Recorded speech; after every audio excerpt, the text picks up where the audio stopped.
CNN Audiobooks and the Maester Alliance present The Agoriad, A Brief History of the Agoran Federation by Tambien Sinclair, Volume 1. Chapter 1. Pre-Pantostado Era Old Agora. The city of Old Agora, the ancestral home of the Agoran Federation, began as a hamlet of anarcho-capitalists founded soon after the start of Civcraft 1.0. Several buildings were built, among the most prominent a large incomplete tower made of stone and glass blocks. At some point soon after its founding, Old Agora was added to the global Civcraft maps, and was then abandoned. Old Agora lay untouched for months, simply waiting for someone to re-inhabit her long empty streets. Chapter 2. The Foundational Era. Pantostado 1066 was a relatively new Civcraft player, one with some strange beliefs and a big dream that would form the basis of what would become one of the biggest cities in Civcraft. He believed in squatting, in other words, occupying abandoned structures. This idea was, and still is as of the time of writing, somewhat novel in the world of Civcraft. The influence of ANCAPs can still be seen in all of Civcraft's structures. ANCAPs believed in eternal property rights, and thus did not believe in squatting.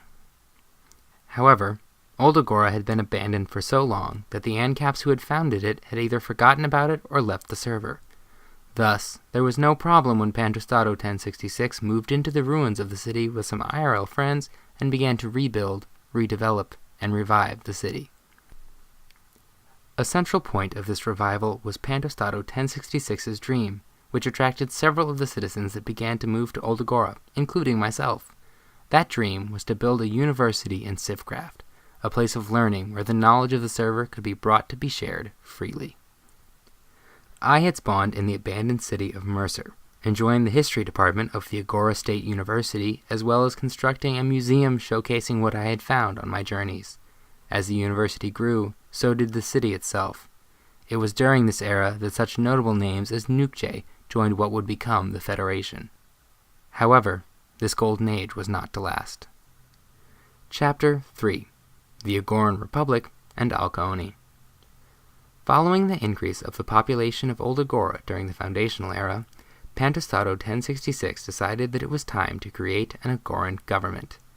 As such, he organized basic government under the name of the Agoran Republic. It was composed of several officials, such as the mayor and the dean of the university, who then voted on decisions for the Republic after being elected to their positions by the population.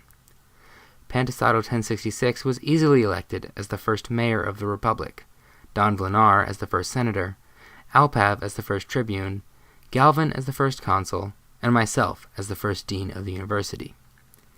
The new government quickly established itself, preparing for the establishment of an official police force and authorizing the creation of a market inside the still incomplete Agora Tower.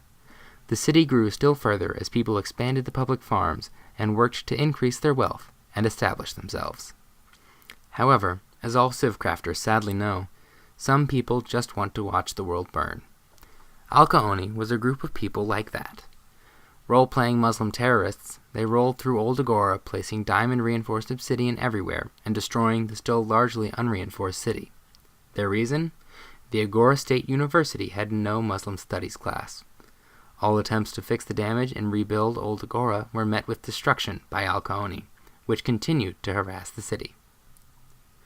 Because of this, the government decided that Old Agora was no longer a viable settlement location, and scouts were sent out to find a new location for the population of Old Agora to escape to. It was not long before one such location was found, and the Agoran exodus began.